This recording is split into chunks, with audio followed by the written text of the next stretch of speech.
नमस्कार दोस्तों, आप सभी को रैपिड एजुकेशन चैनल की एक और क्लास में स्वागत है। आज हम कहानी पढ़ने वाले हैं दुनिया का सबसे अनमोल रत्न। ये प्रेमचंद की कहानी है। ये 1907 में प्रकाशित हुई थी। ये जो उनकी बातें हैं वो मैं विस्तार से कहानी के अंत में पढ़ाऊँगी। इस कहानी में दो प्रेमियों के माध्यम से देश प्रेम या देशभक्ति की जो भावना है उसे जगाना चाहते थे प्रेमचंद। दिलफिगार एक कंडीले पेड़ के नीचे दामन चाक किए बैठा हुआ खून के आंसू बहा रहा था। यह सौंदर्य की देवी यानी मलका दिलफरेब का सच्चा और जान देने वाला प्रेमी था। यहाँ पे प्रेमी कौन है?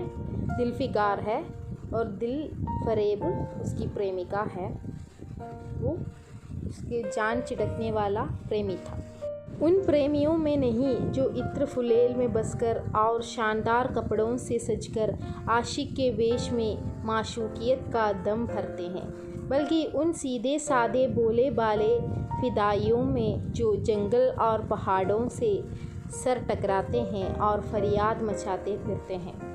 दिलफरेब ने उससे कहा था कि अगर तू मेरा सच्चा प्रेमी है तो जा और दुनिया की सबसे अनमोल चीज़ लेकर मेरे दरबार में आ, तब मैं तुझे अपनी ग़ुलामी में कबूल करूँगी। अगर तुझे वो चीज़ ना मिले तो ख़बरदार इधर रुख न करना, वरना सूली पर खिंचवा दूँगी। यहाँ पे ये प्रेमिका प्रेमी से कह रहे हैं कि तुम इस दुनिया की सबसे अनमोल चीज़ अगर मेरे लिए लाकर दोगे तो मैं तुम्हें अपनी ग़ुलामी में कबूल करूँगी। अगर नहीं लाया तो तुम्हें सूली पर चढ़ा दूँगी, फांसी पर चढ़ा दूँगी। दिलफिगार को अपनी भावनाओं के प्रदर्शन का, शिकवे शिकायत का, प्रेमिका के सौंदर्य दर्शन का तनिक भी अवसर न दिया गया। दिलफरेब ने ज्यों ही यह फैसला सुनाया, उसके चौबेदारों ने गरीब दिलफिगार को धक्के देकर बाहर निकाल दिया और आज 3 दिन से ये आफत का मारा आदमी उस कंडीले पेड़ के नीचे उसी भयानक मैदान में बैठा हुआ सोच रहा है कि क्या करूं? दुनिया की सबसे अनमोल चीज़ मुझको मिलेगी? नामुमकिन। और वो है क्या? कारू का खजाना, आबे हयात, खुजरों का ताज, जामे जम, तख्ते ताऊज़, परवेज़ की दौलत? नहीं, ये चीज़ें हरगिज़ नहीं। दुनिया में ज़रूर इनसे भी महंगी, इनसे भी अनमोल चीज़ें मौजूद है, मगर वो है क्या? कहाँ है? कैसे मिलेंगे? या खुदा, मेरी मुश्किल क्यों कर आसान होगी। दिलफिगार इन्हीं ख्यालों में चक्कर खा रहा था और अक्ल कुछ काम न करती थी। मुनीर शामी को हातिम सा मददगार मिल गया। एक काश कोई मेरा भी मददगार हो जाता। एक काश मुझे भी उस चीज़ का जो दुनिया की सबसे बेशकीमती चीज़ है नाम बतला दिया जाता। भला से वो चीज़ हाथ न आती, मगर मुझे इतना तो मालूम हो जाता कि वो किस किस्म की चीज़ है। मैं घड़े बराबर मोती की खोज में जा सकता हूँ। मैं समुंदर का गीद, पत्थर का दिल, मौत की आवाज़ और इनसे भी ज़्यादा बेनिशान चीज़ों की तलाश में कमर कस सकता हूँ, मगर दुनिया की सबसे अनमोल चीज़ वो मेरी कल्पना की उड़ान से बहुत ऊपर है। यानी दिलफिगार कुछ भी करने के लिए तैयार है अपनी माशूका के लिए, लेकिन क्या है कि उनको पता नहीं है कि ये वो चीज़ है क्या, दुनिया का सबसे अनमोल चीज़ है क्या। आसमान पर तारे निकल आए थे। दिलफिगार यकाएक खुदा का नाम लेकर उठा और एक तरफ को चल खड़ा हुआ। भूखा प्यासा नंगे बदन थकन से चूर वो बरसों वीरानों और आबादियों की खाक छानता फिरा। तलवे कांटे से छलनी हो गए, शरीर में हड्डियाँ ही हड्डियाँ दिखाई देने लगी, मगर वो चीज़ जो दुनिया की सबसे बेशकीमती चीज़ थी ना मिली और ना उसका कुछ निशान मिला। एक रोज़ वो भूलता भटकता एक मैदान में जा निकला जहाँ हज़ारों आदमी गोल बांधे खड़े थे। बीच में कई अमामे और चोगे वाले दड़ियल काजी अफसरी शान से बैठे हुए आपस में कुछ सलाह मशवरा कर रहे थे, और इस जमात से ज़रा दूर पर एक सूली खड़ी थी। दिलफिकार कुछ तो कमज़ोरी की वजह से, कुछ यहाँ की कैफियत देखने के इरादे से टिटक गया। क्या देखता है कि कई लोग नंगी तलवारें लिए एक कैदी को, जिसके हाथ पैर में जंजीरें थीं, पकड़े चले आ रहे हैं। सूली के पास पहुंचकर सब सिपाही रुक गए और कैदी की हथकड़ियाँ, बेड़ियाँ सब उतार ली गई। इस अभागे आदमी का दामन सैकड़ों बेगुनाहों की खून के छींटों से रंगीन था, और उसका दिल नेकी के ख्याल और रहम की आवाज़ से ज़रा भी परिचित न था। उसे काला चोर कहते थे। सिपाहियों ने उसे सूली के तख्ते पर खड़ा कर दिया, मौत की फांसी उसकी गर्दन में डाल दी, और जल्लादों ने तख्ता खींचने का इरादा किया कि वह अभागा मुजरिम चीख कर बोला, खुदा के वास्ते मुझे एक पल के लिए फांसी से उतार दो, ताकि अपने दिल की आखिरी आरज़ू निकाल लूँ। यह सुनते ही चारों तरफ सन्नाटा छा गया। लोग अचंभे में आकर तकने लगे। काजियों ने एक मरने वाले आदमी की अंतिम याचना को रद्द करना उचित न समझा, और बदनसीब पापी काला चोर ज़रा के लिए फांसी से उतार लिया गया। उसी भीड़ में एक खूबसूरत बोला बाला लड़का एक चढ़ी पर सवार होकर अपने पैरों पर उछल फर्जी घोड़ा दौड़ा रहा था, और अपनी सादगी की दुनिया में ऐसा मग्न था कि जैसे वह इस वक्त सचमुच किसी अरबी घोड़े का शाहसवार है। उसका चेहरा उस सच्ची खुशी से कमल की तरह खिला हुआ था जो चंद दिनों के लिए बचपन ही में हासिल होती है, और जिसकी याद हमको मरते दम तक नहीं भूलती। उसका दिल अभी तक पाप की गर्द और धूल से अछूता था, और मासूमियत उसे अपनी गोद में खिला रही थी। बदनसीब काला चोर फांसी से उतरा। हज़ारों आंखें उस पर खड़ी हुई थी। वह उस लड़की के पास आया और उसे गोद में उठाकर प्यार करने लगा। उसे इस वक्त वो ज़माना याद आया जब वह खुद ऐसा ही बोला बाला, ऐसा ही खुश व खुर्रम, और दुनिया की गंदगियों से ऐसा ही पाक साफ था। माँ गोदियों में खिलाती थी, बाप बलाएं लेता था, और सारा कुनबा जान न्यौछावर करता था।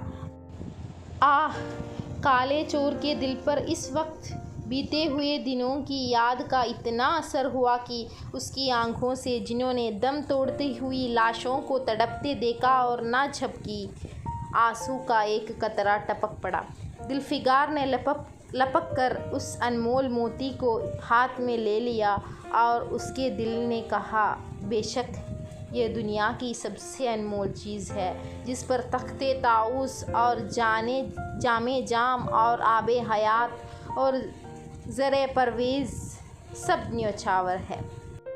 यानी ये जो काला चोर है, इसने बहुत सारे लोगों का खून किया है, लेकिन क्या है, उस वक्त उसके आंखों से कोई आंसू नहीं आया। जब कोई आदमी मर रहा था तो कोई आंसू नहीं आया, लेकिन इस वक्त जब वो अपने बचपन की जब पाक साफ दिल था, उस वक्त की जो यादें उसके सामने आई, तो उसके आंखों से जो आंसू निकल पड़े, वो दुनिया की सबसे अनमोल चीज़ है, ऐसा दिलफिकार को लगा, और वो आंसू अपने मुट्ठी में भर दिया।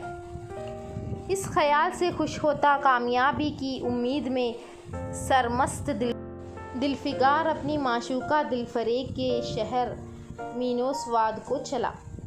मगर ज्यों ज्यों मंजिलें जे होती जाती थी, उसका दिल बैठ जाता था कि कहीं उस चीज़ की, जिसे मैं दुनिया की सबसे बेशकीमती चीज़ समझता हूँ, दिलफरेब की आँखों पर कद्र न हुई तो मैं फांसी पर चढ़ा दिया जाऊँगा और इस दुनिया से नामुराद जाऊँगा। लेकिन जो हो सो हो, अब तो किस्मत आजमाई है। आखिरकार पहाड़ और दरिया तय करते शहर मीनोसवाद में आ पहुंचा और दिलफरेब की ड्योंडी पर जाकर विनती की कि थकान से टूटा हुआ दिलफिगार खुदा के फजल से हुक्म की तामील करके आया है और आपके कदम चूमना चाहता है। दिलफरेब ने फ़ौरन अपने सामने बुला भेजा और एक सुनहरे पर्दे की ऊँट से फरमाइश की कि वो अनमोल चीज़ पेश करो। दिलफिगार ने आशा और भय की एक विचित्र मनस्थिति में वह बूंद पेश की और उसकी सारी कैफियत बहुत पुरअसर लफ्ज़ों में बयान की।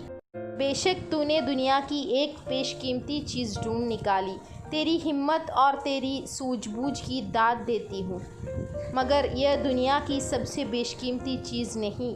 इसलिए तू यहाँ से जा और फिर कोशिश कर, शायद अब की तेरे हाथ वह मोती लगे और तेरी किस्मत में मेरी गुलामी लिखी हो। जैसा कि मैंने पहले ही बतला दिया था, मैं तुझे फांसी पर चढ़वा सकती हूँ, मगर मैं तेरी जान बख्शी करती हूँ इसलिए कि तुझमें वो गुण मौजूद है जो मैं अपने प्रेमी में देखना चाहती हूँ, और मुझे यकीन है कि तू ज़रूर कभी न कभी कामयाब होगा। नाकाम और नामुराद दिलफिगार इस माशूकाना इनायत से ज़रा दिलेर होकर बोला, ए दिल की रानी, बड़ी मुद्दत के बाद तेरी ड्योढ़ी पर सजदा करना नसीब होता है। फिर खुदा जाने ऐसे दिन कब आएंगे। क्या तू अपने जान देने वाले आशिक के बुरे हाल पर तरस न खाएगी, और क्या अपने रूब की एक झलक दिखाकर इस जलते हुए दिलफिगार को आने वाले सख्तियों को झेलने की ताकत न देगी।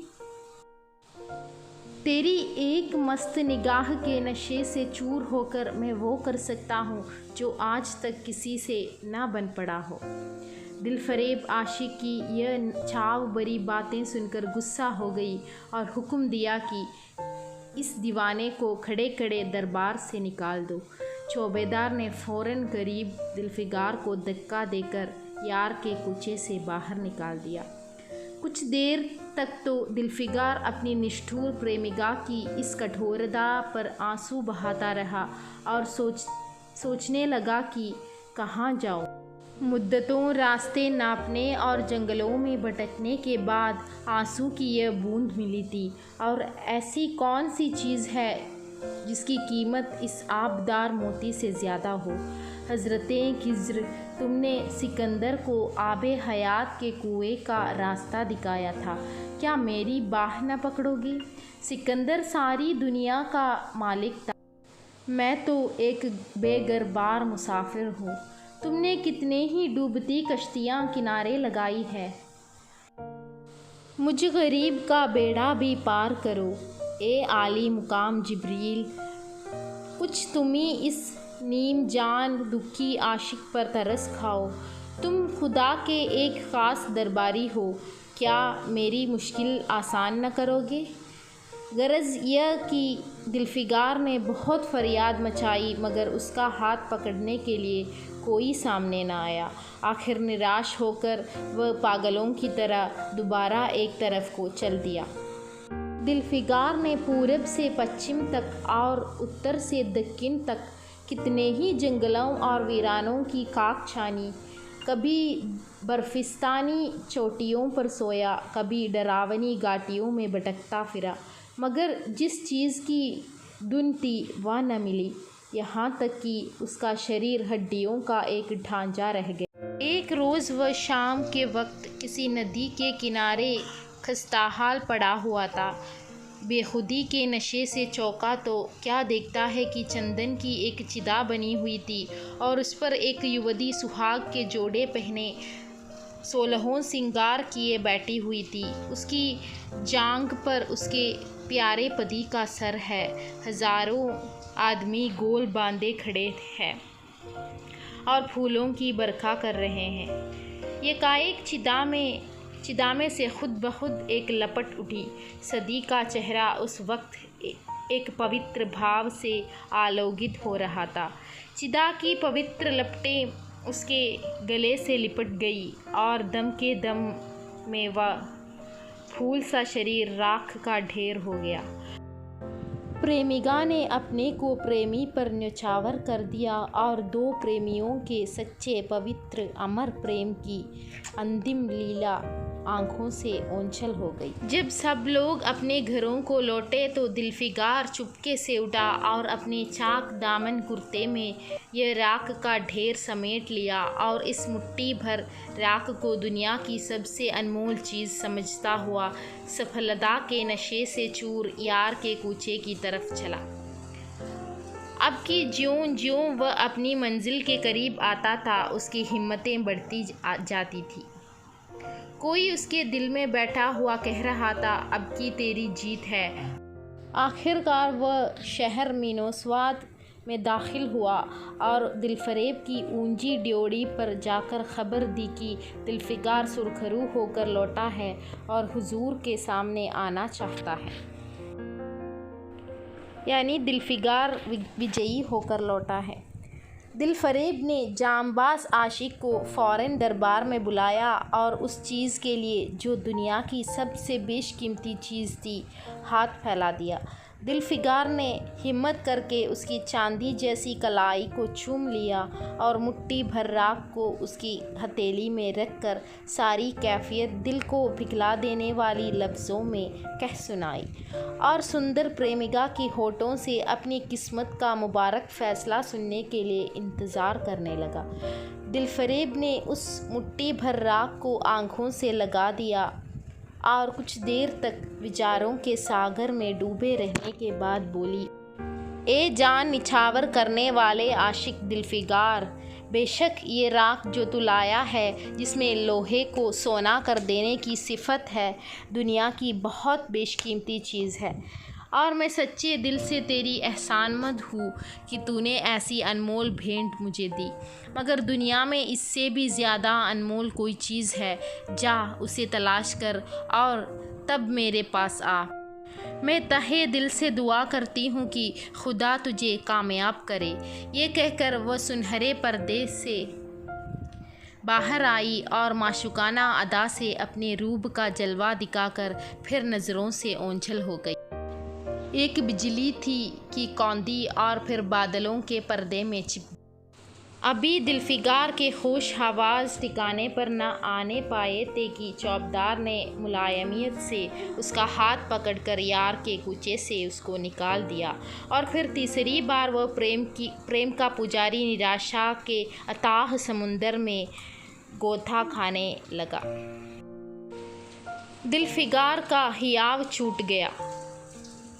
उसे यकीन हो गया कि मैं दुनिया में इसी तरह नाशाद और नामुराद मर जाने के लिए पैदा किया गया था और अब इसके सिवा और कोई चारा नहीं कि किसी पहाड़ पर चढ़कर नीचे कूद पड़ूं ताकि माशूक के जुल्मों की फरियाद करने के लिए एक हड्डी भी बाकी न रहे।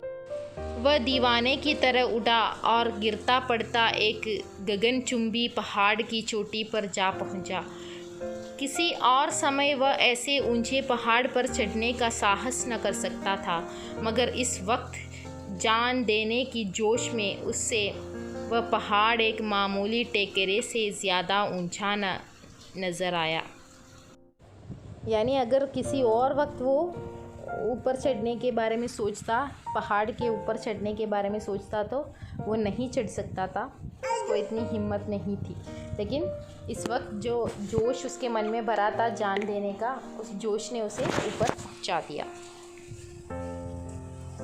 करीब था कि वह नीचे कूद पड़े कि हरे हरे कपड़े पहने हुए और हरा अमामा बांधे हुए बुज़ुर्ग एक हाथ में तस्बीह और दूसरे हाथ में लाठी लिए बरामद हुए और हिम्मत बढ़ाने वाले स्वर में बोले, दिलफिगार, नादान दिलफिगार, यह क्या मुज़लिमों जैसी हरकत है। तू मोहब्बत का दावा करता है और तुझे इतनी भी खबर नहीं कि मजबूत इरादा मोहब्बत के रास्ते की पहली मंजिल है। मर्द बन और यूं हिम्मत न हार। पूरब की तरफ एक देश है जिसका नाम हिंदुस्तान है, वहाँ जा और तेरी आरज़ू पूरी होगी। ये बहुत इम्पोर्टेंट लाइन्स है। ये कहकर हज़रतें खिज़्र गायब हो गए। जुल्फ़िकार ने शुक्रिया की नमाज अदा की और ताज़ा हौसले, ताज़ा जोश और अलौकिक सहायता का सहारा पाकर खुश खुश पहाड़ से उतरा और हिंदुस्तान की तरफ चल पड़ा। मुद्दतों तक कांटों से भरे हुए जंगलों, आग बरसाने वाले रेगिस्तानों, कठिन घाटियों और अलंघ्य पर्वतों को तय करने के बाद जुल्फ़िकार हिंद की पाक सरजमीन पर दाखिल हुआ और एक ठंडे पानी के सोते में सफ़र की तकलीफ़ें धोकर थकान के मारे नदी के किनारे लेट गया। शाम होते होते वह एक चटियल मैदान में पहुंचा, जहां बेशुमार अधमरी और बेजान लाशें बिना कफन के पड़ी हुई थी। चील, कौवे और वहशी दरिंदे मरे पड़े हुए थे और सारा मैदान खून से लाल हो रहा था। यह डरावना दृश्य देखते ही जुल्फ़िकार का जी दहल। या खुदा, किस मुसीबत में जा फंसी। मरने वालों का कराहना, सिसकना और एड़ियाँ रगड़कर जान देना, दरिंदों का हड्डियों को नोचना और गोश्त को लथड़ों को लेकर भागना, ऐसा हौलनाक सीन जुल्फ़िकार ने कभी न देखा था।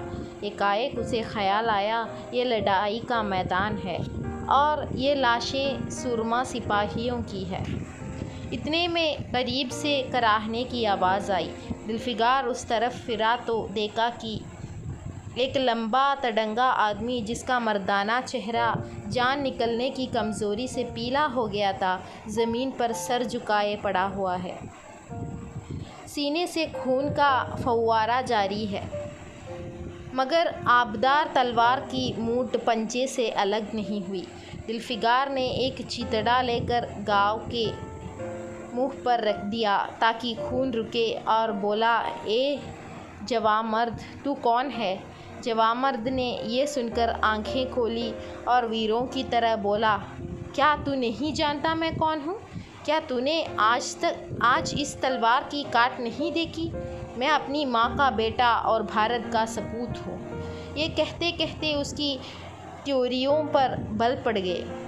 पीला चेहरा गुस्से से लाल हो गया और आबदार शमशीर फिर अपना जौहर दिखाने के लिए चमक उठी। जुल्फ़िकार समझ गया कि यह इस वक्त मुझे दुश्मन समझ रहा है। नरमी से बोला, ए जवान मर्द, मैं तेरा दुश्मन नहीं हूँ। अपने वतन से निकला हुआ एक गरीब मुसाफिर हूँ। इधर भूलता भटकता आ निकला। बराए मेहरबानी मुझसे यहाँ की कुल कैफियत बयां कर।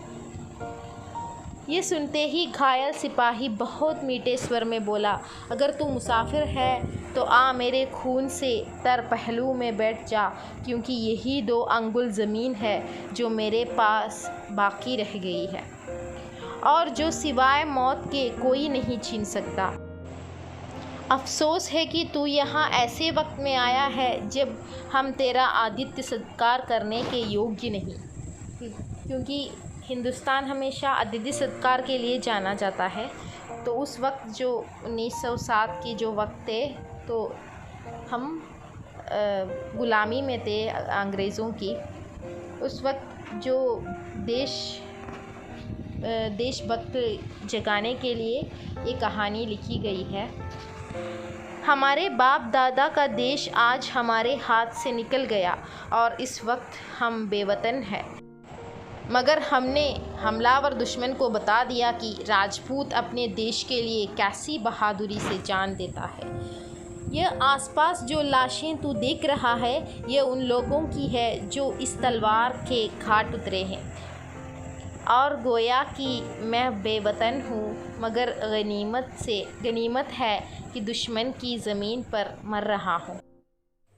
सीने के घाव से चिथड़ा निकालकर, क्या तूने ये मरहम रख दिया? खून निकलने दे, इसे रोकने से क्या फ़ायदा? क्या मैं अपने ही देश में ग़ुलामी करने के लिए ज़िंदा रहूं? नहीं, ऐसी ज़िंदगी से मर जाना अच्छा। इससे अच्छी मौत मुमकिन नहीं।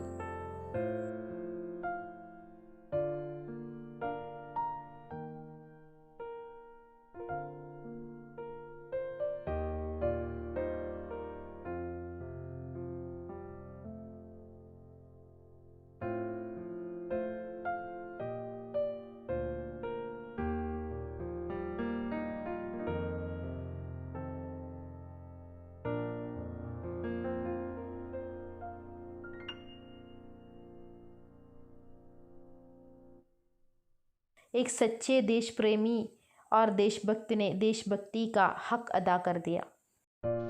दिलफिगार पर इस दृश्य का बहुत गहरा असर पड़ा और उसके दिल ने कहा, बेशक दुनिया में खून के इस कतरे से ज़्यादा अनमोल चीज़ कोई नहीं हो सकती। उसने फ़ौरन उस खून की बूंद को, जिसके आगे यमन का लाल भी हेच है, हाथ में ले लिया और इस दिलेर राजपूत की बहादुरी पर हैरत करता हुआ अपने वतन की तरफ रवाना हुआ और सख्तियाँ झेलता आखिरकार बहुत दिनों के बाद रूम की रानी मलका दिलफरेब की ड्योढ़ी पर जा पहुंचा और पैगाम दिया कि दिलफिगार सुरखरू और कामयाब होकर लौटा है और दरबार में हाजिर होना चाहता है। दिलफरेब ने उसे फ़ौरन हाजिर होने का हुक्म दिया। खुद हस्बे मामूल सुनहरे पर्दे की ओट में बैठी और बोली, दिलफिगार, अब की तू बहुत दिनों के बाद वापस आया है, ला दुनिया की सबसे बेशकीमती चीज़ कहाँ है। दिलफिगार ने मेहंदी रची हथेलियों को चूमते हुए खून का वो कतरा उस पर रख दिया और उसकी पूरी कैफियत पुरजोश लहजे में कह सुनाई। वह खामोश भी न होने पाया था कि एकाएक वह सुनहरा पर्दा हट गया और दिलफिगार के सामने हुस्न का एक दरबार सजा हुआ नजर आया, जिसकी एक एक नाज़नीन जुलेखा से बढ़कर थी। दिलफरेब बड़ी शान के साथ सुनहरी मसनद पर सुशोभित हो रही थी। दिलफिगार हुस्न का वह तिलस्म देकर अचंभे में पड़ गया और चित्रलिखित सा खड़ा रहा कि दिलफरेब मसनद से उठी और कई कदम आगे बढ़कर उससे लिपट गई। यानी जब ये कहानी सुनी, ये वीर मृत्यु वाली कहानी सुनी, तो दिलफरेब ने आकर दिलफिगार के गले लग गया। गाने वालियों ने खुशी के गाने शुरू किए, दरबारियों ने दिलफिगार को नज़रें भेंट की और चाँद सूरज को बड़ी इज्जत के साथ मसनद पर बिठा दिया। जब वह लुभावना गीत बंद हुआ तो दिलफरेब खड़ी हो गई और हाथ जोड़कर दिलफिगार से बोली, ए जानिसार आशिक दिलफिगार, मेरी दुआएं बर आई और खुदा ने मेरी सुन ली और तुझे कामयाब व सुरखरू किया। आज से तू मेरा मालिक है और मैं तेरी लौंडी। यहाँ पे मैं, आज से तू मेरा मालिक है और मैं तेरी गुलाम, ये कह रही है। पहले उसने कहा था कि तुझे मैं अपनी ग़ुलामी में कबूल करूँगी, लेकिन ये सुनते ही उसकी नीयत बदल जाती है और वो बहुत खुश हो जाती है। ये कहकर उसने एक रत्न जडित मंजूषा मंगाई और उसमें से एक तख्ती निकाली जिस पर सुनहरे अक्षरों में लिखा हुआ था, खून का वह आखिरी कतरा जो वतन की हिफाजत में गिरे दुनिया की सबसे अनमोल चीज़ है। यानी ये जो अंतिम शब्द है, इसे इस शब्द से प्रेमचंद क्या करना चाहते थे, जो देशवासी है उनके मन में देशभक्ति की जो भावना है, ग़ुलामी से बाहर निकालने की जो भावना है, उसे जगाना चाहते थे। इस वजह से ये कहानी बैन किया गया था। 1907 में प्रकाशित कहानी है, लेकिन इसे छपवाने के लिए बैन हुआ था अंग्रेज़ों की तरफ से। देखिए 1907 में उर्दू पत्र ज़माना में प्रकाशित हुई थी। ये दुनिया का सबसे अनमोल रत्न, ये जो पत्र है ज़माना, ये उर्दू पत्रिका है जो कानपुर से प्रकाशन हो रही थी। प्रेमचंद की पहली कहानी है ये। बाद में सोज़े वतन कहानी संग्रह में ये संकलित किया गया। ये कहानी नवाब राय नाम से लिखा था, प्रेमचंद नाम से नहीं। प्रेमचंद जब हिंदी में लिखना शुरू किया तब नाम प्रेमचंद रखा था, पहले ये नवाब राय के नाम से लिखा करते थे। इसलिए ये कहानी, इनकी जो कहानी संग्रह है सोज़े वतन, इसमें पूरी कहानी जो है वो देश प्रेम, देशभक्ति को जगाने वाले थे, ग़ुलामी के ख़िलाफ़ आवाज़ उठाने वाले थे। इसीलिए उनको हमीरपुर का जिला कलेक्टर ने इसे देशद्रोही करार दिया और इसकी सारी प्रतियां जलवाकर नष्ट कर दी, सोजे वतन। बाद में इन्होंने ये फिर से प्रेमचंद नाम से छपवा दिया था। ये है दुनिया का सबसे अनमोल रत्न। अगले क्लास में एक और कहानी के साथ फिर से मिलती हूँ। धन्यवाद।